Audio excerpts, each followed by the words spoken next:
फिर से आपका हमारे learning to success online platform में आपका स्वागत करा जाता है। पिछले क्लास जो हमने देखा, पिछले प्रीवियस क्लास में हमने देखा था कि इतिहास क्या है, इतिहास का मतलब क्या होता है, किनके द्वारा इतिहास का जो सर्वप्रथम जो है कुछ आकलन करा गया है ना। हमने बोला हिस्टोरी का, हिस्टीरिया है ना, हेरोटेटस, ये सब शब्दों का प्रयोग किया हमने पिछले क्लास में। और हमने विस्तारित रूप से देखा कि इतिहास का मतलब क्या होता है, क्या समझते हैं इतिहास से, क्या हमें मिलता है। और सबसे बड़ी चीज हमने ये देखा कि इतिहास क्या होता है। इतिहास का मतलब होता है अतीत की घटनाओं, ठीक है, अतीत में जो घटनाएं घटित हो चुकी है उनके बारे में साक्ष्यों के आधार पर जो हम जानते हैं उसको हम लोग इतिहास कहते हैं, है कि नहीं। तो जो इतिहास की जब साक्ष्य की बात आई तो हमने ये कहा था, अच्छे से समझाया गया, व्यापक रूप से समझाया गया था कि साक्ष्य एविडेंस का मतलब क्या है ना। साक्ष्य या एविडेंस का मतलब होता है जिन आधारों पर हम इतिहास को बहुत बेहतरीन तरीके से समझ विकसित कर सकते हैं, अपनी जो सोच, जो नजरिया, जो इतिहास क्या है, किन अर्थों में है, उसको समझ विकसित कर सकते हैं, जिन आधारों पे उसको साक्ष्य करते हैं। इन साक्ष्यों में हमने एक के बाद एक हमने चर्चा किया था पिछली क्लास में।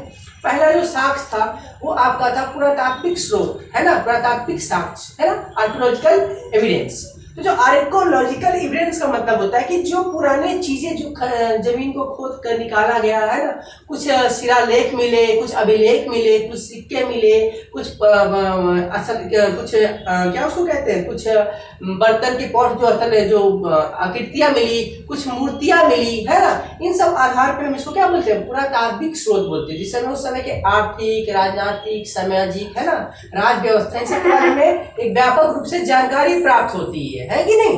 दूसरा हमने देखा कि साक्ष्य में हमने देखा था, वो देखा था कि जो लिटरेचर थी, साहित्यिक साक्ष्य, है ना, साहित्यिक जो प्रमाण मिले, तो इसको दो भागों में हमने कल बांटा था। पहला था धार्मिक पुस्तकें और दूसरा था आपका गैर धार्मिक पुस्तकें।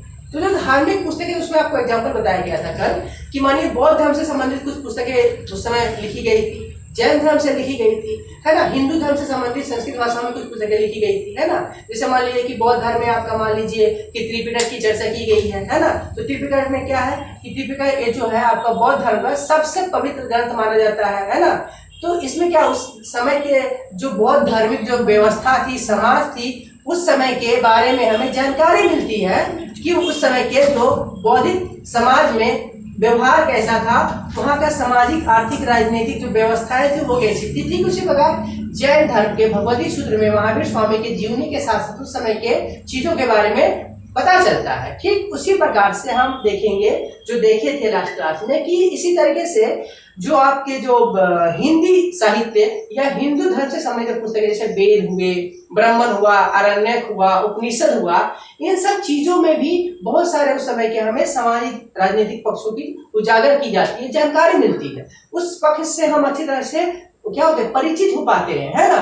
तो इन साक्ष्यों के आधार पर, ठीक है ना, ये क्या थे, साहित्यिक साक्ष्य थे, साहित्यिक लिटरेचर एविडेंस थे। तीसरा जो हमने चर्चा किया था वो था आपका हमारे विदेशियों के द्वारा जो उन्होंने विवरण लिखा एज ए फॉर्म ऑफ पुस्तक के रूप में, उसके द्वारा भी हम उस समय के इतिहास के बारे में, पुराने समय की अतीत घटनाओं के बारे में हम क्या उजागर होते हैं, है ना, उससे अभिन्न होते हैं, है कि नहीं, उसके बारे में जानते हैं। जैसे मान लीजिए कि मेगास्थनीज एक दार्शनिक थे, यूनानी दार्शनिक थे, ठीक है ना। तो वो किसके समय में आए थे, हमने बताया था, वो चंद्रगुप्त मौर्य के समय में भारत आए थे, ठीक है ना। चंद्रगुप्त मौर्य जो मौर्य वंश के संस्थापक थे, बहुत प्रतापी राजा माने जाते हैं, जिन्होंने नंद वंश के घनानंद को मारकर मगध वंश को उत्थान करा और पूरे भारत को एक अखंड राष्ट्र में परिवर्तित किया। और वो किसकी मदद से किए, अपने गुरु चाणक्य, कौटिल्य या विष्णुगुप्त के मदद से की। और भारत का जो एक स्वप्न था चाणक्य का कि भारत को एक अखंड राज्य, एक अखंड राष्ट्र में रूपांतरित करने का, वो चंद्रगुप्त मौर्य ने ये किया। तो इन सब के बारे में प्लस पाटलिपुत्र जो राजधानी थी उस समय मगध की, हम चर्चा करेंगे कि मगध की राजधानी अलग अलग समय में अलग अलग राज्यों को, अलग अलग क्षेत्रों में, अलग अलग भागों में राजधानी परिवर्तित की गई थी। समाज में पहली जो थी राजगृह थी, ठीक है, जो आपका हर्यक वंश के समय था। जब हम चर्चा करेंगे विस्तार से, पीछे चलेंगे हम स्टार्ट करेंगे तो, है ना, मगध वंश के बारे में, तो राजगिरी थी। फिर वो क्या हुआ, पाटलिपुत्र आया जो अभी पटना कहलाता है। फिर आगे चलकर वैशाली भी गया, है कि नहीं। तो अलग अलग वंश के आधार पर, अलग अलग वंश में अलग अलग राजाओं ने अपनी राजधानी मगध की परिवर्तित की। तो उस समय जो मेगास्थनीज जो आए थे वो उन्होंने बहुत व्यापक रूप से पाटलिपुत्र का एक परिचय दिया, एक झलक दिखाया कि इतना महान, इतना बहुत ही सौंदर्यवान जो एक सोदरमान जो एक नगर था, भव्य नगर था, वैसा नगर बहुत कम देखने को मिला है। और वे यूनान के नगरों से उनकी तुलना करते हैं कि जो ये नगर है ना, बहुत ही भव्य है। ठीक है, इसका सौंदर्य, इसका तकनीक बहुत व्यापक है।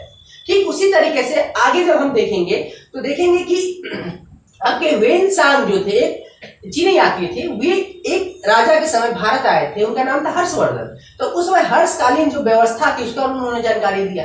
उसी तरह फाहियान जो थे चंद्रगुप्त द्वितीय के दरबार में आए थे, जो आपके गुप्त वंश के महान प्रतापी राजा थे, जिन्होंने विक्रमादित्य की उपाधि धारण की, सकारी की उपाधि धारण की, है ना, तो उनके राज दरबार में आए थे। तो उसमें गुप्तकालीन राज व्यवस्था के बारे में, प्रशासनिक व्यवस्था के बारे में उन्होंने बहुत ही व्यापक तरीके से उन्होंने क्या किया, हमें उस चीजों से उजागर करा, उससे क्या किया, हमें जानकारी मिली उनके किताब से। ठीक है, जिनका नाम क्या था, जिनका जैसे आपका मान लीजिए अलग अलग लोगों की किताब का नाम था, वेनसा का नाम सियुकी था, है ना, मेगास्थनीज का इंडिका था, है ना। तो इन सब से हमें प्राप्त होता है जानकारी। ठीक है, तो ये आपका हो गया कि जो विदेशी भारत से आए, ठीक है, भारत में आए, ठीक है, और यहाँ घूमे टहले रहे, वो सब जानकारी इकट्ठा किया, भारत के बारे में जो बखान किए, भारत का जो समृद्धि के बारे में बताया, गुणगान किए, उन सब के द्वारा हमें इस इतिहास को जानने में बहुत बेहतर मदद मिलती है। और आज जो इतिहास हम समझ पा रहे हैं कि इतिहास का मतलब क्या है, आज हम अगर अपने देश के गौरव को समझ पा रहे हैं कि हमारा देश का गौरव क्या था, जो कहा जाता सोने की चिड़िया, पूरे देश, पूरे विश्व को अगर शिक्षा और संस्कृति का ज्ञान देने का केंद्र नालंदा विश्वविद्यालय हमारे देश में था। ठीक है ना, उसकी बात हमें कहाँ से पता चलती है, वेनसांग की पुस्तकें से पता चलती है, सियुकी से पता चलती है। उसी तरीके से चंद्रगुप्त मौर्य के समय में जो आए थे आपका मेगास्थनीज, उन्होंने उस समय के एक महान विश्वविद्यालय के बारे में बताया था, तक्षशिला विश्वविद्यालय, है ना, कि उस समय सबसे महान केंद्र था जहां से दूर दूर से लोग शिक्षा के लिए आते। तो कुल मिलाकर कहे तो भारत की जो संस्कृति, जो सभ्यता, जो इसकी अनुपमा रही है, जो अतुलनीय जो इसका स्वभाव रहा है, चाहे वो राजनीतिक हो, आर्थिक हो, सामाजिक हो, धार्मिक हो, सभी पक्षों को इन तीनों साक्ष्यों के आधार पर बहुत बेहतर तरीके से हम समझ सकते हैं। और इन्हीं आधारों पे आज का इतिहास को हम लिखने में भी सफल हुए हैं। तो ये हमने लास्ट क्लास में देखा था कि इस तरीके से हम इतिहास को समझ सकते हैं, जान सकते हैं।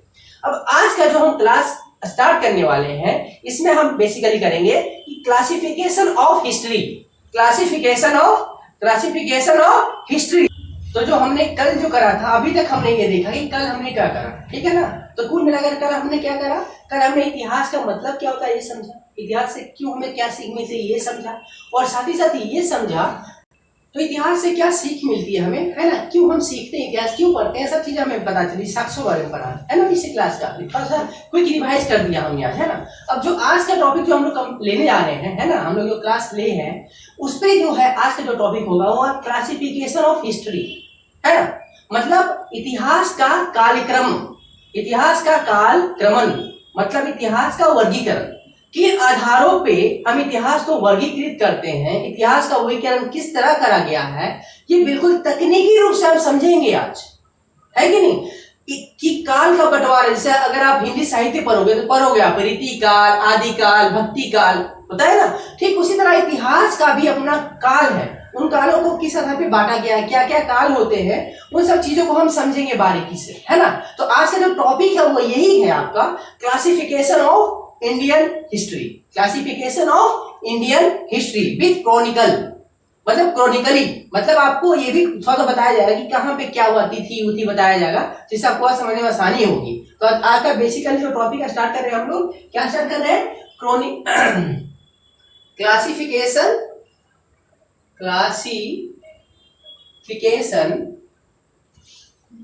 Of Indian history. Last class में हमने क्या देखा था कि लास्ट क्लास में मैं जब वीडियो अपना देखा था मुझे इस चीज का अनुभव हुआ कि मेरे वीडियो में कुछ कमी है जो बच्चों को, तो हमने ये देखना है क्लासिफिकेशन ऑफ इंडियन हिस्ट्री। तो ये स्टार्ट करने पहले मैं एक बात बताना चाहता हूँ आप लोग को, ठीक है, एक दो बात शेयर करना चाहता हूँ। मैंने कल क्लास लिया, मतलब लास्ट क्लास जो हमने लिया है ना स्टार्टिंग हिस्ट्री का, तो मुझे कुछ रियलाइजेशन हुआ मैं देखने के बाद वीडियो को, कि मुझे लगा कि मैं जो पढ़ा रहा हूँ उसको विथ कुछ डायग्राम, फाई चार्ट, है ना, लाइन चार्ट, डायग्राम के द्वारा अगर मैं बताते चलूँ तो मुझे लगता है कि आप लोग को ज्यादा समझ में आएगी, क्योंकि मैं भी स्टूडेंट हूँ और रहा हूँ और अभी भी हूँ, अभी मैं सीख रहा हूँ, तो मेरी भी ये सीखने की ही प्रक्रिया है, तो मैं भी आपसे कुछ सीखूंगा, तो उम्मीद करता हूँ जब भी मुझे आपको लगे कि सर को कुछ एडवाइस देना चाहिए, है ना, बड़े भाई को कुछ एडवाइस देना चाहिए, तो आप लोग दिल खोलकर एडवाइस दीजिए कि सर आप ऐसा कराओ तो मुझे और अच्छे से समझ में आएगी। मेरी कोशिश यही रही कि 100% मैं दूँ, और अगर आप लोग एडवाइस दो तो 110% होगा, तो मुझे और ज्यादा सेटिस्फेक्शन होगा। तो मुझे ये लगा कि मैं यहाँ पे फ्लो चार्ट डायग्राम कभी बनाऊं, तो आज से वीडियो मैं ऐसे ही बनाऊंगा, लेकिन थोड़ा समय लगेगा क्योंकि मैं जब फ्लो चार्ट बनाऊंगा और बोलूंगा तो दोनों से तालमेल रहेगा, तो थोड़ा समय लगेगा, तो मैं धीरे बोलूंगा, ठीक है। तो आज से यही चलेगा, हमारा इसी तरफ से चलेगी, ठीक है ना। और दूसरी एक चीज और मैं शेयर करना चाहता हूँ कि ये जो आपका लर्निंग टू सक्सेस जो प्लेटफॉर्म है, ठीक है, ये एक सिर्फ हमारे मतलब काफी दिनों से सोच का, काफी दिनों से बहुत तार्किकता के सोचने के बाद मैंने ये प्लेटफॉर्म चालू करा, ठीक है, उन लोगों के लिए जो बच्चे नहीं पढ़ पा रहे हैं, जिनको असुविधा है, जो कोरोना एज में या फिर घर से नई बालिका जा पा रही हैं, कुछ ऐसे भी फैमिली है जो बच्चों को भेज नहीं पाते हैं कोचिंग, है ना, या बहुत सारे बच्चे जा नहीं पाते, आर्थिक भी इशू होता है, तो उन लोगों के लिए मैं ये कोशिश कर रहा था और मैं साकार करने में सफल रहा इस प्लेटफॉर्म को ऑनलाइन लाने के लिए। तो मैं बहुत खुश हूँ, और इसके मेरे साथ और भी मैंने बहुत सारे टीचर्स को जोड़े हैं जो अपने क्षेत्र के बहुत अच्छे टीचर्स हैं, ठीक है ना, बहुत अच्छे अपने, जैसे मान लीजिए जो आपको पॉलिटी पढ़ाएंगे प्रकाश सर, वो भी बहुत अच्छे हैं, एक मैथ के लिए सर रखे हैं, है ना, एक ज्योग्राफी के लिए रखे हैं, तो सारे अच्छे अच्छे टीचर हैं। तो कोशिश हमारी ये रहेगी कि आप लोग अपना 100% हमसे लो और आप दो, ठीक है। तो हम स्टार्ट करते हैं। आज का टॉपिक हमारा है क्लासिफिकेशन ऑफ इंडियन हिस्ट्री, ठीक है ना, मतलब इतिहास का वर्गीकरण, इतिहास का वर्गीकरण, ठीक है, यानी इतिहास को जो बांटा गया है हमारे भारतीय इतिहास को, है ना, इस भारतीय इतिहास को जो बांटा गया इसके बारे में हम देखेंगे, ठीक है, बड़े प्यार से। अच्छा देखिए, अच्छा ये भारतीय इतिहास देखने के पहले मैं एक चीज क्लियर करना चाहता हूँ कि जिसमें सबको दिक्कत होता है, एक चीज दिक्कत होता है, एक चीज क्या होता है, दिक्कत होता है समझने में। इतिहास सबको बोरियस फील होता है एक चीज समझ नहीं होने के कारण। वो क्या होता है, वो क्या होता है, वो तो हम देख रहे थे कि किस तरह भारतीय इतिहास का क्लासिफिकेशन किया गया, उसका वर्गीकरण किया गया, ठीक है। तो इस दौर में बढ़ने से पहले हम एक चीज, छोटी सी चीज को क्लियर कर देना चाहते हैं, जिसमें हर किसी को असुविधा होता है और इतिहास बोरियस लगता है उस चीज के लिए, और वो चीज याद ही नहीं रहता इतिहास में, बच्चे भागते हैं, डरते हैं कि इतिहास बहुत बोरियस है। लेकिन हम पढ़ाएंगे, आपको पता चलेगा कि इतिहास कितना इंटरेस्टिंग है। हमसे जो बच्चे पहले पढ़ चुके हैं उनसे भी पूछ सकते हैं, जो बच्चे हैं, है ना, ऑफलाइन जो पढ़े हैं, ऑनलाइन भी पढ़े। तो सबसे जो बेसिक चीज हम बताते हैं आपको, दो चीजें हैं जिसपे लोगों का बहुत डिस्ट्रीब्यूशन होता है, असुविधा होती है। एक होता है एडी और एक होता है बीसी, है ना, एक होता है एडी और दूसरा होता है बीसी। देखिए ध्यान से समझिएगा, एडी को क्या बोलते हैं, एडी को क्या बोलते हैं, ईस्वी, क्या बोलते हैं, ईस्वी, है ना, और बीसी को क्या बोलते हैं, ईसा पूर्व, क्या बोलते हैं, ईसा पूर्व। ध्यान से समझिएगा, बहुत बेसिक मैनुअल से समझाऊंगा और बहुत इंपॉर्टेंट है। देखिए इतिहास का मतलब होता है काल, ठीक है, घटना घटी है, चलो ठीक है, लेकिन भैया किस समय में घटी है, कैसा समय था, क्या था, है कि नहीं, क्या तिथि थी। तो ये इतिहास बिना तिथि का, ये क्या है, तिथि है, क्या है ये, तिथि, बिना तिथि का इतिहास की कल्पना किया जाना अधूरा लगेगा, ठीक है। इसीलिए पहले हमें तिथि को समझाना कि एडी और बीसी होता क्या है। इसको जस्ट आप लोग क्लास 6-7 में पढ़े ना, दंड रेखा, संख्या रेखा, उसी से समझा रहे हैं, समझ लीजिए आराम से। देखिए मान लीजिए, ठीक है ना, अभी जो है हम कौन से ईयर में है, 2021 में है कि नहीं, 2021, कहाँ पे हम, 2021 हम यहाँ पर हैं। ये वर्तमान स्थिति है, क्या है ये वर्तमान स्थिति है जिसपे आज हम हैं, है ना। हम कह सकते हैं कि आज हम कहाँ पे हैं, 2021 में है, ठीक है, अपना जीवन जी रहे, है ना, हमारा अस्तित्व है, ठीक है।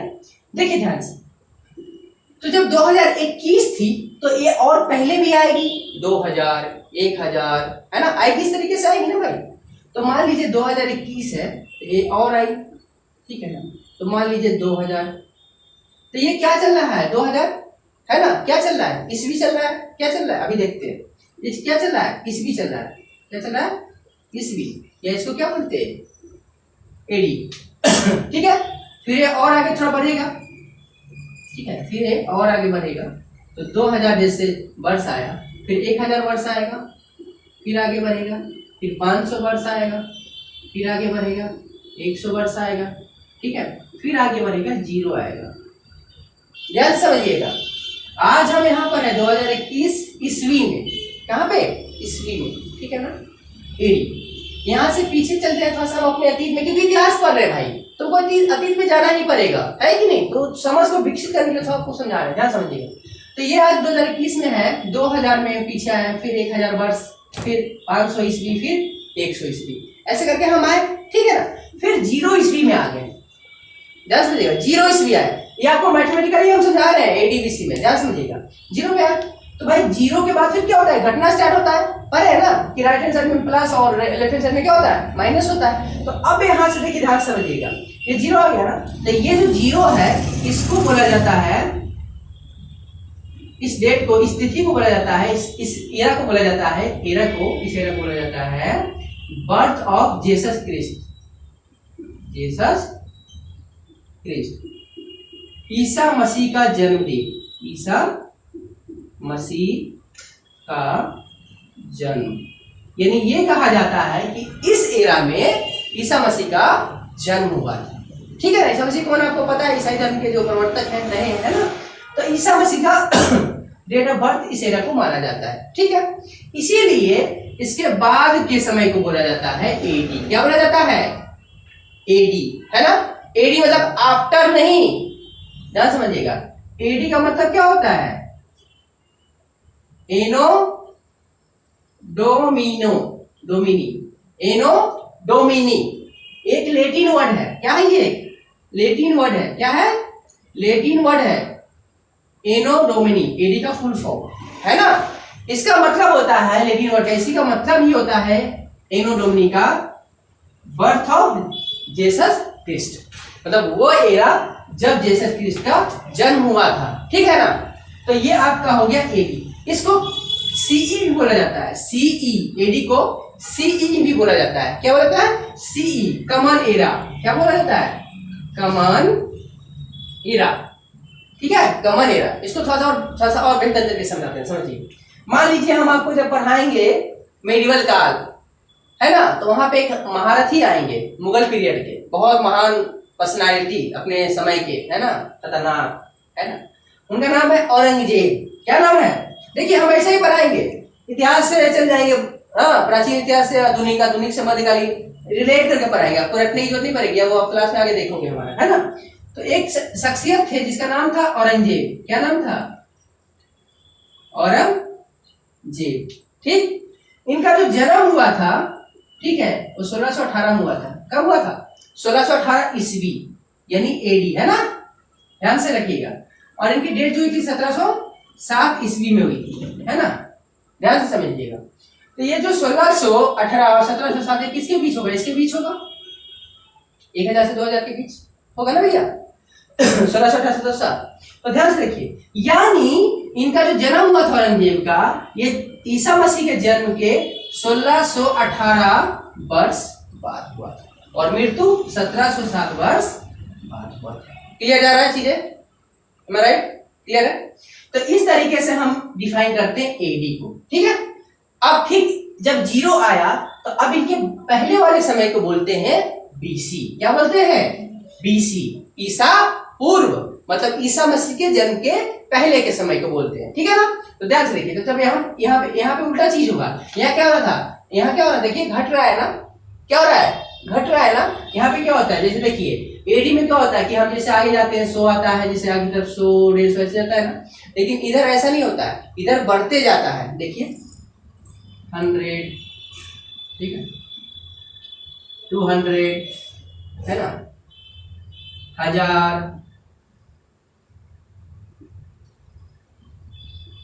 250, ठीक। तो ध्यान से देखिए, ये सब क्या है, ये सब क्या है, बीसी है, क्या है सब, ये सब क्या है, देखिए ध्यान से देखिए, बीसी क्या हो रहा है, देखिए घटते जा रहा है, देखिए 2500 बीसी, 1000 बीसी, 200 बीसी, 100 बीसी, फिर 0 बीसी, घट क्या रहा है ना। लेकिन अब देखिए एडी में क्या हो रहा है, 100 BC, 100 AD, 500 AD, 1000 AD, 2000 AD, 2021 आज बढ़ रहा है।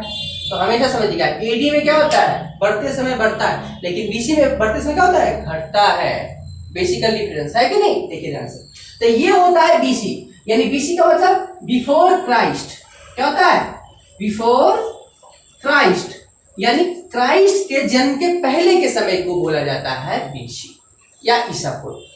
तो मुझे लगता है मैं क्लियर कर चुका हूं, ठीक है। फिर भी अगर आप लोगों को कोई डाउट हो तो कमेंट करिएगा, मैं कोशिश करूंगा देने का, है कि नहीं। लेकिन मुझे उम्मीद है कि मैं क्लियर मैथमेटिकल रूप से क्लियर कर चुका हूँ, फिर भी हो तो बताइएगा। तो इस तरीके से हम जो तिथि आकलन जो हम आगे देखेंगे, तिथि के आधार पर, है ना, और जो भौगोलिक जो परिस्थितियां हैं, है ना, इन दोनों के आधार पर बेसिकली काल का विभाजन किया गया है।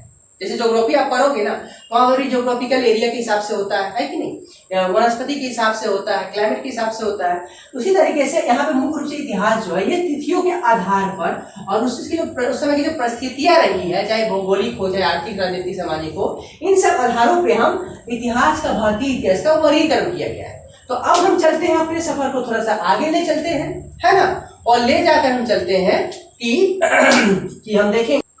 तो हमने देखा कि एडी और बीसी में क्या डिफरेंस है, इसके समझ को विकसित करें, उसका अर्थ क्या होता है। बहुत दिक्कतें होती है, मुझे लगता है अब आप लोगों को समझ में आ गई होगी, उम्मीद करते हैं। नहीं है ये फिर समझाएंगे, कमेंट करिएगा, आई एम रेडी, है ना। तो ये अब हम अपने आगे पड़ाव की तरफ चलते हैं और फाइनली देखते हैं कि इतिहास का वर्गीकरण कैसे करा गया, किन किन भागों में, कितने भागों में कैसे इनको हमारे भारतीय इतिहास को बांटा गया। चलते हैं, है कि नहीं, आइए। तो इस तरीके से हमने देखा, है ना, कि एडी और बीसी के बारे में समझ गई, अपने आप में समझ विकसित करने की कोशिश करा हमने। अब हम चलते हैं अपने सफर के आगे की तरफ, जहां हम देखेंगे कि भारतीय इतिहास को किन आधारों पे कैसे कितने भागों में बांटा गया, इसके ऊपर हम अपनी जो जानकारी है, जो समझ, उसको विकसित करते हैं। देखिएगा बहुत बारीकी से हम कर रहे हैं, इतिहास से देखिए बहुत इंपॉर्टेंट टॉपिक चल रहा है, तो ठीक है ना। अब हम अपने सफर में चलते हैं। क्लासिफिकेशन ऑफ इंडियन हिस्ट्री, भारतीय इतिहास का वर्गीकरण, ठीक है। देखिए भारतीय इतिहास जो हमारा रहा है ना, वो बहुत ही व्यापक अपने नजरिए में है। उसको क्लासिफाई करना भी अपने आप में ना एक कठिन काम है, जिसमें बहुत सारा विरोधाभास भी है। कुछ इतिहासकार कुछ कहते हैं, कुछ और कहते हैं, लेकिन फिर भी एक जो यूनिवर्सल जो एक्सेप्टेशन है, जो एक स्वीकार, एक अपने एक व्यापक स्तर पे जो एक मत को स्वीकार करा गया, उस चीज को हम आपके समक्ष रखने जा रहे हैं, ठीक है। देखिए आपका जो यहाँ पे जो दिखाया जा रहा है क्लासिफिकेशन ऑफ इंडियन हिस्ट्री, इसको 3 भागों में बांटा गया है। भारतीय इतिहास को देखते हैं यहाँ पे, है ना, क्लासिफिकेशन ऑफ इंडियन हिस्ट्री। देखिए तो भारतीय इतिहास को मुख्य रूप से 3 भागों में वर्गीकृत करा गया है, ठीक। पहला जो आपका भाग है उसको बोलते हैं हम लोग प्राचीन काल, एंशिएंट पीरियड। देखिए बहुत बारीकी से समझा रहे हैं, ध्यान से समझिएगा, बहुत ही एकदम प्रेम से समझा रहे हैं, अच्छे समझिए। प्राचीन काल, ठीक है। दूसरा जो इसका भाग है वो है मध्यकालीन भाग,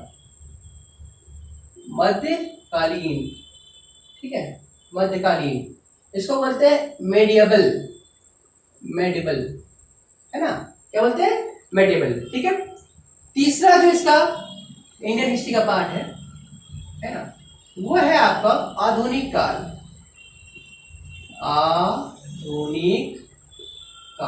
है ना, मॉडर्न एज जो भी कर लीजिए। चौथा जो पार्ट है, जिसका जिक्र बहुत कम लोग करते हैं, लेकिन वो भी हमारे इतिहास, भारतीय इतिहास का पार्ट रहा है और रहेगा, ठीक है ना। आपको पता है इतिहास का मतलब क्या होता है। इतिहास का मतलब होता है कि हमारे पीछे समय में जो भी घटनाएं घटी है, तो अभी करेंट को छोड़कर सब तो इतिहास ही हो गया ना, लेकिन फिर भी जो इतिहास हमारे जस्ट पीछे चलता है उसको एक नाम दिया गया है, वो चौथा पार्ट, उसको क्या बोलते हैं, समकालीन इतिहास। क्या बोलते हैं, समकालीन इतिहास, कंटेम्पोररी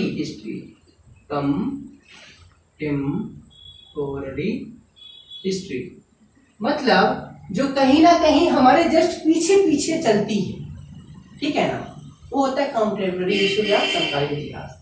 लेकिन उतना हम नहीं चलेंगे आगे, लेकिन हम बस यहाँ चलेंगे, है ना, कहाँ तक चलेंगे, डेथ ऑफ चाचा जी, है ना। चाचा जी मतलब चाचा चौधरी जी नहीं, ठीक है ना, जो कॉमिक बुक में आती है। चाचा जी बोले तो हमारे नेहरू बाबा, है ना, नेहरू चाचा। इनके डेट तक यानी 1964 ईस्वी तक हम इतिहास की एक समझ को विकसित करेंगे, ठीक है ना। 1964 में जवाहरलाल नेहरू की मृत्यु होती है, वहां तक हम अपने इतिहास को रखेंगे, ठीक है ना, ठीक है ना। देखिए तो स्टार्ट करते हैं, प्राचीन इतिहास या एंशिएंट पीरियड, है। देखिए ये एक काल रहा है, लेकिन इसमें भी बहुत सारे और भी सब काल जुड़े हुए हैं, है ना। सबसे ज्यादा बड़ा जो काल है इतिहास का, सबसे बड़ा जो पोर्शन पार्ट कर सकते हैं, सबसे लंबा, वो आपका प्राचीन काल माना जाता है, ठीक है। इसके और इसको सब का पार्ट में बांटा गया है, देखते रहिए, है ना। तो जो प्राचीन काल है इसको देखिए,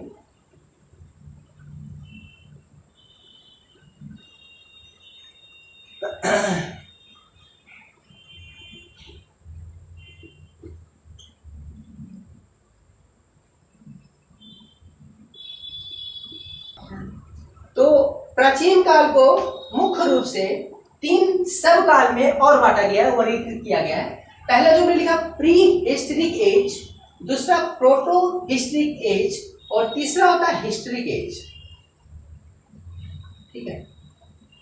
ये जो प्री हिस्टोरिक एज है, इसको हिंदी में कहते हैं प्राग ऐतिहासिक काल, प्राग ऐतिहासिक काल, ठीक है ना।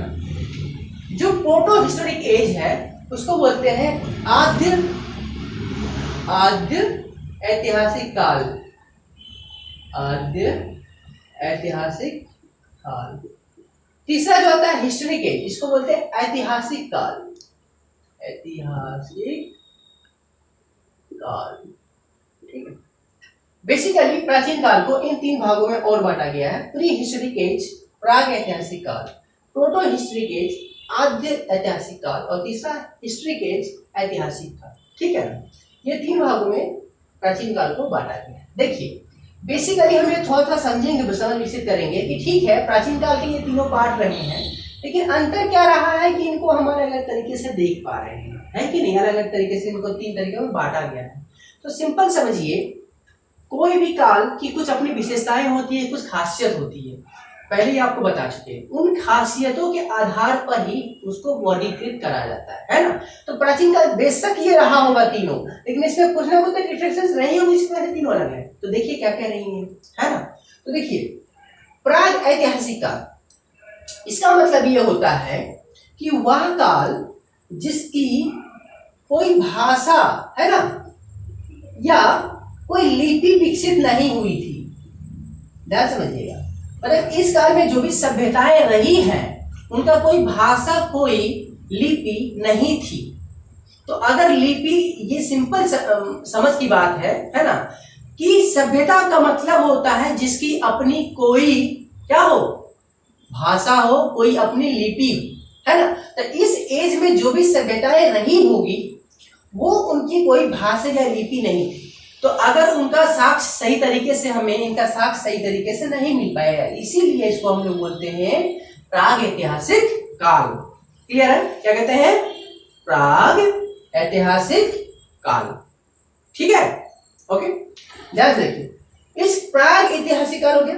थोड़ा सा आगे चलेंगे हम तो देखेंगे प्रोटो हिस्टोरिक एज, आदि ऐतिहासिक काल। तो इसी का थोड़ा विकसित रूप आ गया, ठीक है। इसका क्या हुआ, थोड़ा सा विकसित रूप आ गया। इसमें क्या हुआ कि लिपि का थोड़ा सा विकास हो गया, लिपि जो थी वो विकसित हो गई। लिपियां, इनकी समझ, इनके इतिहास के बारे में हमें जो साहित्य थे, जो इनकी लिपियां थी वो विकसित हो गई थी, ठीक है। तो इसलिए इसको हम बोलते हैं आद्य ऐतिहासिक काल। इसकी देखिए लिपि विकसित हुई ही नहीं थी, ठीक है, सिंपल है, तो इसको प्राग ऐतिहासिक काल बोलते हैं। इसकी लिपि जो थी विकसित हो गई थी, है ना, इसकी लिपि विकसित हो गई थी, ठीक है, इनकी एक भाषा थी, लेकिन इसको हम समझ नहीं पाए। लेकिन भाई विकसित तो हो गई ना, तो इसलिए इसको हम लोग बोलते हैं प्राग ऐतिहासिक काल। बताएंगे इसमें क्यों, क्या इसमें क्या क्या आता है सब बताएं। तीसरा चलेंगे हिस्टोरिक एज, ठीक है, क्या है, हिस्टोरिक एज। तो हिस्टोरिक एज जो है, ये हिस्टोरिक एज जो है ये बेसिकली आपका स्टार्ट होता है 600 BC से। 600 BC से, जब उस समय महाजनपद शब्द का यूज करेंगे, जब हम आगे पढ़ेंगे महाजनपद, है ना, महाजनपद मतलब 16 महाजनपदों का इतिहास में जिक्र होता है, उस समय से हम पढ़ेंगे, ठीक है ना। तो उस समय से जो दौर स्टार्ट होता है 600 BC से, है ना, उस दौर को हम कहते हैं हिस्टोरिक एज। क्या कहते हैं? Historic age. ध्यान समझिए।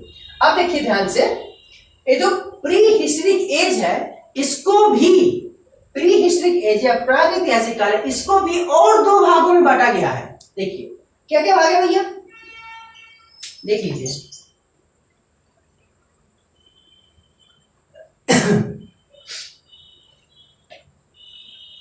स्टोन एज, स्टोन एज जिसको बोलते हैं पाषाण काल। क्या बोलते हैं?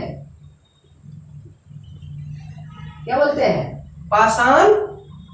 तो प्रागैतिहासिक काल को और दो भागों में बांटा गया है। एक है स्टोन एज जिसको पाषाण काल कहते हैं, और दूसरा जो भाग है उसको हम लोग बोलते हैं ताम्र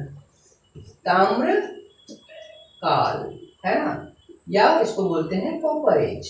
क्या बोलते हैं? Copper age. ठीक, क्या समझिएगा, ठीक है ना। पाषाण काल और ताम्र काल, ये दो भागों में प्रागैतिहासिक काल को बांटा गया है। अब देखिए इतना ही नहीं, देखिए आप लोग को बहुत माइनॉरिटी बहुत बारीकी से बता रहे हैं, कोई नहीं बताया होगा या बताए भी होंगे तो ध्यान समझिएगा बहुत बारीकी से। इतना ही नहीं, पाषाण काल को भी 3 भागों में बांटा गया है। देखिए पाषाण काल को भी 3 भागों में बांटा गया है, ठीक है। पहला बोलते हैं palaeolithic, palaeolithic era, palaeolithic era. देखिए थोड़ा दिखिएगा नहीं, थोड़ा सुनिएगा और समझ विकसित कीजिएगा, मैं प्रोनाउंसिएशन कर रहा हूं। पेलियोलिथिक एरा, इसका मतलब होता है आपका पूरा पाषाण काल, पूरा पाषाण काल, ठीक है, पूरा पाषाण काल, पेलियोलिथिक। दूसरा जो है स्टोन एज वो है मेसोलिथिक, मेसोलिथिक मध्य पाषाण काल, मध्य पाषाण काल। तीसरा जो स्टोन एज है उसको बोला जाता है नियोलिथिक, नियोलिथिक नव पाषाण काल, नव पाषाण काल। तो इस तरीके से स्टोन एज को भी 3 भागों में बांटा गया है, पेलियोलिथिक, मेसोलिथिक, नियोलिथिक, पूरा पाषाण काल, मध्य पाषाण काल और नव पाषाण काल। ठीक, अब देखिए उसके बाद ये तो हमारा भाई हो गया कि प्री हिस्टोरिक एज या प्रागैतिहासिक काल को ऐसे से क्लासिफाई किया गया है, ठीक है। अब हम आते हैं प्रोटो हिस्टोरिक एज में, आद्य ऐतिहासिक काल, ठीक है ना। इसको भी 2 भागों में बांटा गया है। देखिए पहला जो था IBC, Indus valley civilisation, Hindi में सिंधु घाटी सभ्यता, है ना। इसी को क्या बोलते हैं? हड़प्पा सभ्यता भी बोलते हैं, हड़प्पा सभ्यता, है ना। दूसरा जो होता है उसको बोलते हैं BC, वैदिक सभ्यता, वैदिक सिविलाइजेशन, वैदिक सभ्यता, ठीक है। मतलब जब भारत में आर्यों का आगमन होता है ना, आर्यों का आगमन होता है 1500 से, उस समय से आपका वैदिक से। तो इस तरीके से प्रोटो हिस्टोरिक एज को, आद्य ऐतिहासिक काल को 2 भागों में बांटा गया, सिंधु घाटी सभ्यता, हड़प्पा सभ्यता और दूसरा वैदिक सभ्यता, ठीक है। ध्यान देखिए ऐतिहासिक काल जो है आपको हमने जिक्र करा कि देखिए स्टोन एज में एक ताम्र काल आया था, कॉपर एज आया था, ठीक है ना। उसी प्रकार का जो ये आपका ऐतिहासिक काल या हिस्ट्रिक एज है 600 BC से महाजनपद से जो स्टार्ट हुआ था, इसको एक और नाम से जाना जाता है लौह काल। क्या जाता है? लौह काल, यानी आयरन एज। यानी इस समय के आसपास जो था, हिस्ट्रिक एज के आसपास इतिहास में लोगों ने आयरन का खोज कर चुके थे। इसलिए जहां पे स्टोन एज में ताम्र का प्रयोग किया जाता है, ये सिंधु घाटी में कांस्य का प्रयोग किया जाता था, इसलिए सिंधु घाटी सभ्यता को कांस्य युगीन सभ्यता भी बोलते हैं। क्या बोलते हैं? कांस्य युगीन सभ्यता। ध्यान समझिए। तो स्टोन एज के दूसरे फेज में ताम्रकाल का प्रयोग हुआ, यानी तांबा का प्रयोग हुआ, ताम्रकाल। फिर देखिए प्रोटो हिस्टोरिक एज, आज ऐतिहासिक काल में सिंधु घाटी सभ्यता में कांसा का प्रयोग हुआ, ठीक है। और तीसरा जो फेज हुआ ये देखिए हिस्टोरिक एज, है ना, इसमें लोहा का, लेकिन लोहा का प्रयोग आपका वैदिक काल से स्टार्ट हो गया था, क्योंकि 1000 बीसी में ही लोहा का खोज हो गया था और 1000 बीसी में उत्तर वैदिक काल चल रहा था। यानी लोहे की अगर बात करें तो उत्तर वैदिक काल से ही लोहे का प्रकार चला, लेकिन व्यापक स्तर पे लोहे का प्रयोग औजारों के रूप में, जंगलों को काटकर खेती करने में प्रयोग में, इस समय सबसे ज्यादा प्रयोग कब हुआ? ऐतिहासिक एज, है ना, ऐतिहासिक काल, हिस्टोरिक एज में, है ना। तो इस तरीके से हमने देखा कि ये प्राचीन काल का क्लासिफिकेशन है। अब यहाँ पे आपको एक कमी दिख रही होगी, है ना, एक कमी कि भाई ये तो ठीक है सर, सबका एज का क्या हिसाब है ना, कब था, है कि नहीं? तो देख लेते हैं, देखिए ध्यान से, है ना। तो हम देखते हैं कि प्री हिस्टोरिक एज या प्रागैतिहासिक काल को जो टाइम है वो टाइम पीरियड क्या था, ठीक है। तो देखिए प्रागैतिहासिक काल को दो भागों में बांटा गया था, स्टोन एज और ताम्रकाल, है ना। स्टोन एज, पाषाण काल और ताम्रकाल। तो जो पाषाण काल था उसको भी 3 भागों में बांटा गया था, पूरा पाषाण काल, मध्य पाषाण काल और नव पाषाण काल। तो जो पूरा पाषाण काल का जो टाइम पीरियड है वो अननोन है, मतलब कब से स्टार्ट हुआ ये नहीं पता, लेकिन 8000 बीसी लगभग तक ये आपका पूरा पाषाण काल रहा। उसका मध्य पाषाण काल 8000 बीसी से 4000 बीसी तक रहा, ठीक। नव पाषाण काल 4000 बीसी से 2500 बीसी तक रहा, है ना। और जो एक और जो आपका है ना, ये आपका प्रागैतिहासिक काल का जो दूसरा पोर्शन था ताम्रकाल, इसको जो टाइम पीरियड था वो था 3000 बीसी से 2000 बीसी। यानी कुल मिलाकर हम कहें तो प्रागैतिहासिक काल का जो समय था वो लगभग 2000 बीसी तक खत्म हो गया, है ना। उसके बाद जो है ये आपका प्रोटो हिस्टोरिक एज या आद ऐतिहासिक काल 2000 और 2500 के बीच में इसका आरंभ होता है। यानी ये जो हम देख रहे हैं कि आद ऐतिहासिक काल में जो 2 काल था, IBC civilisation, Indus valley civilisation या सिंधु घाटी सभ्यता, है ना, और वैदिक काल। तो जो सिंधु घाटी सभ्यता थी, ठीक है, सिंधु घाटी सभ्यता और वैदिक काल, है ना, इसका काल टाइम क्या रहा और देख लेते हैं, है ना। तो सिंधु घाटी सभ्यता, सिंधु घाटी सभ्यता, इसका काल जो है वो लगभग 2500 बीसी से 1750 बीसी तक रहा।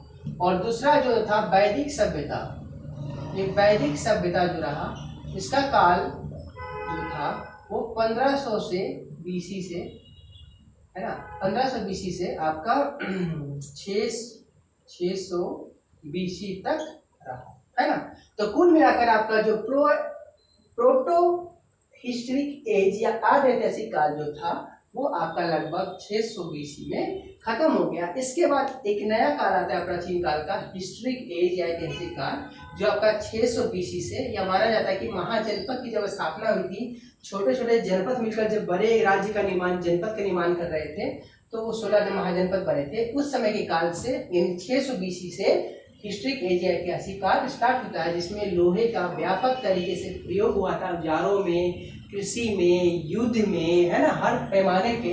इसलिए इस हिस्टोरिक एज ऐतिहासिक काल को, महाजनपद काल को या 600 बीसी के काल को लौह काल भी कहा जाता है, आयरन एज भी कहा जाता है। तो यहाँ तक हमने होलिस्टिक रूप से समझा कि हमारा जो प्राचीन काल है वो कैसा रहा, उसका काल कैसा था, कब से कब तक रहा है। अब हम आगमन देखेंगे, आगे देखेंगे। तो अब हम देखेंगे कि प्राचीन तो हमने कर लिया, प्राचीन काल क्लासिफिकेशन कैसा था, किस किस भागों में, कितने भागों में वर्गीकृत करा गया प्राचीन को। अब देखते हैं लोग मध्यकाल भाग को, यानी इतिहास का जो मध्यकालीन जो वर्गीकरण किया गया मध्यकालीन भाग में, उसके बारे में देखते हैं।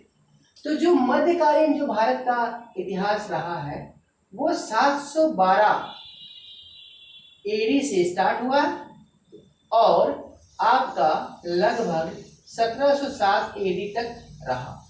इस काल पीरियड को, इस काल ड्यूरेशन को, इस काल को हम मध्यकाल, भारतीय इतिहास में मध्यकाल कहते हैं, 712 से 1707 एडी तक। ठीक, देखिए अब ये 1707 से 1707 तक, 1712 में ये क्यों? तो सबसे पहले भारत पे बाहरी आक्रमण करने वाले जो अरबी थे, है ना, ये कौन थे? अरबी थे। इसमें जो अरब जो भारत में सबसे पहले आक्रमण करने में सफल रहे, सिंध वाले क्षेत्र में सफल रहे जीतने को, सिंध वाले क्षेत्र को, वो मोहम्मद बिन कासिम थे। कौन थे? मोहम्मद बिन कासिम। मोहम्मद बिन कासिम एक अरबी सेनापति थे जो भारत पे आक्रमण करे और भारत के सिंध प्रदेश को, अगर थोड़ा सा मैप देखेंगे हल्का सा हम, है ना, तो मान लीजिए कि ये जो एरिया जो आपका गुजरात हो गया, ये जो आपका पाकिस्तान का जो एरिया है, सिंध का क्षेत्र है ना, सिंध क्षेत्र जो अभी पाकिस्तान में आता है, तो इस क्षेत्र को इन्होंने अपने कंट्रोल में लिया और 712 से 714 तक यहाँ पे शासन किया इन्होंने, ठीक है ना। यहाँ एक राजा थे जिनका नाम था दाहिर, उनको इन्होंने हराकर सिंध पे आक्रमण करके सिंध को जीत लिया और लगभग 2 साल तक शासन कराया इन्होंने 714 में, ठीक है। जिनका जिक्र एक पुस्तक है चाचनामा, क्या है? चाचनामा। इस पुस्तक में इसका जिक्र मिलता है। और जो चाच थे कोई और नहीं थे, ये दाहिर के पिता थे। जो दाहिर राजा थे सिंध के, उनके पिता थे चाच। उन्होंने चाचनामा पुस्तक लिखा और इस घटना को उन्होंने वहाँ पे जिक्र करा है, ठीक है। और भी बहुत सारे प्रसंग में इस घटना के बारे में पता चलता है। तो इसलिए आपका 712 से मध्यकाल का स्टार्ट माना जाता है और 1707 में औरंगजेब की मृत्यु हुई थी। औरंगजेब की मृत्यु हुई थी, है ना, इसलिए इसके बीच के काल को मध्यकाल रखा गया। अब ध्यान समझिएगा 712 क्यों चुना गया। तो ध्यान देखिए, प्राचीन काल जो है वहां पे शासन किया हिंदू शासन रहा। क्या रहा? हिंदू शासन। प्राचीन काल में जो शासन व्यवस्था रही वो हिंदुओं के हाथों में रही, हिंदू शासन व्यवस्था रहा। लेकिन जैसे 712 में आगमन किया इन्होंने, तब भारत में मुसलमानों का आगमन हुआ, मुस्लिम संप्रदाय के शासकों का आगमन हुआ और भारत में किसका स्थापना हुआ? मुस्लिम शासन व्यवस्था का स्थापना हुआ। मुस्लिम शासन व्यवस्था का, जिसको आगे चलकर ले गए, कौन लोग ले गए? देखिए आगे चलकर यही जब 712 में आक्रमण होता है, इसके बाद भारत पे आक्रमण करने वाले आप नाम सुने होंगे उनका, है ना, आपका नाम महमूद गजनवी, महमूद गजनवी, है ना। दूसरा जो व्यक्ति था गौरी, है ना, ये भी दो मुस्लिम थे, ठीक है ना। इसके बाद आगे जाके हम देखेंगे तो ये गौरी 1206 में मर गए और 1206 में इन्हीं का एक गुलाम कुतुबुद्दीन ऐबक, है ना, इसने दिल्ली सल्तनत की स्थापना की। किसकी स्थापना की? दिल्ली सल्तनत की स्थापना किया और ये सल्तनत 1206 से 1526 तक चला, ठीक है, 1526 तक चला। और 1526 में ही, है ना, एक मुस्लिम आक्रमणकारी जिसका नाम था बाबर, है ना, बाबर, ये बाबर आक्रमण किए और इब्राहिम लोदी नाम का एक दिल्ली शासक था लोदी वंश के, उनको हरा कर इन्होंने क्या किया? मुगल साम्राज्य की स्थापना किया। क्या करा? मुगल साम्राज्य का स्थापना करा बाबर ने। और ये आपका 1526 से, ठीक है, 1857 तक रहा, है ना, 1857 तक, यानी कब तक? 1857 मतलब सिपाही विद्रोह तक रहा। लेकिन मुख्य रूप से इनका जो स्ट्रॉन्ग शासक जो मुगल सम्राट में रहे वो 1707 तक ही रहे, आपका औरंगजेब के तक। इसीलिए मध्यकाल को 1707 तक माना जाता है। इसका 1707 के बाद से आरंभ होता है आधुनिक काल, ठीक है। 1707 के बाद से आरंभ होता है आधुनिक काल। तो आधुनिक काल का जो समय था वो क्या था? 1707 से, है ना, 1997, यानी ये काल जो कहलाता है ये आधुनिक काल कहलाता है औरंगजेब की मृत्यु के बाद से, है ना। तो ये जो 1707 से 1997 तक रहा आजादी मिलने तक, है ना। तो ये जो काल है इसको भी 2 भागों में बांटा गया है। एक है 1707 से 1857 तक, ठीक है, 1707 से 1857 तक। और दूसरा जो काल है 1857 से 1947, ठीक है।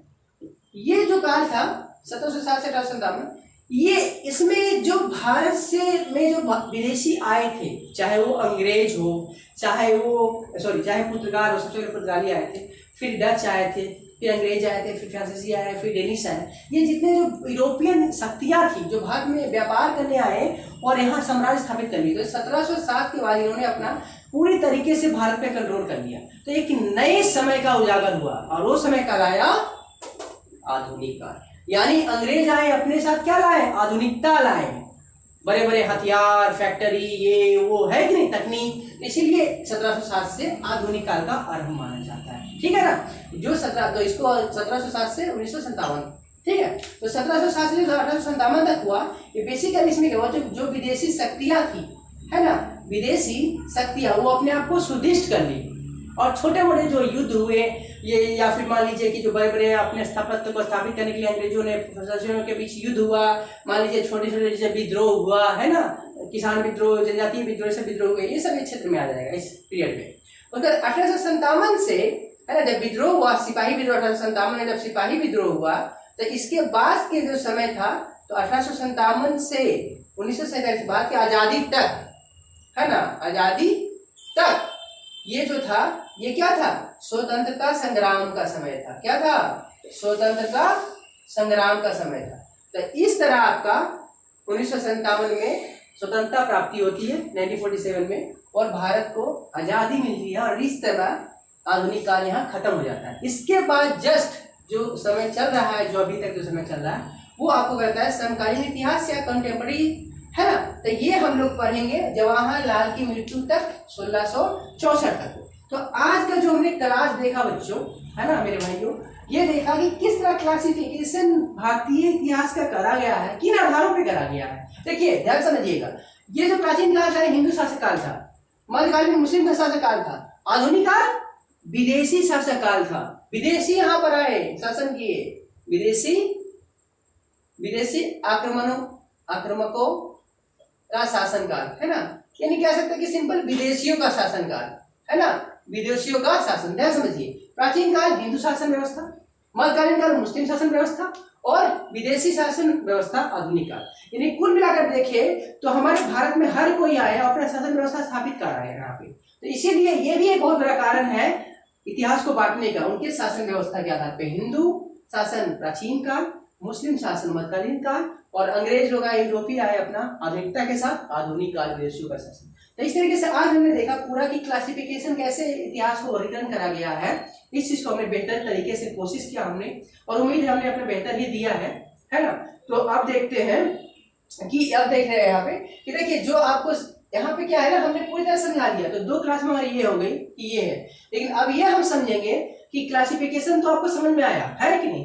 लेकिन जिन लोगों को कोई भी दिक्कत है अभी तक के क्लास में हमारे, हमें उम्मीद नहीं कि कोई कंसेप्ट समझ में नहीं आया, लेकिन फिर भी किसी को कोई दिक्कत है, कमेंट में हो जाए बेझिझक वो अपना कमेंट दे। कोई क्वेश्चन अगर बनता है सर ये नहीं समझ में आया, भैया ये समझ में नहीं, आप हमें बताइए, हम आपको रिप्लाई दी जाएगी। और अगर कोई और भी दिक्कत हो, कोई और सजेशन, ठीक है, वो आप दे सकते हैं, है ना। बाकी यही जो है आज का क्लास हम खत्म करते हैं, है ना। फिर आपसे अगले क्लास में मिलने के लिए फिर से आते हैं, है ना। सेफ रहिए, अच्छे से पढ़ाई कीजिए, है ना, फिर मिलते हैं।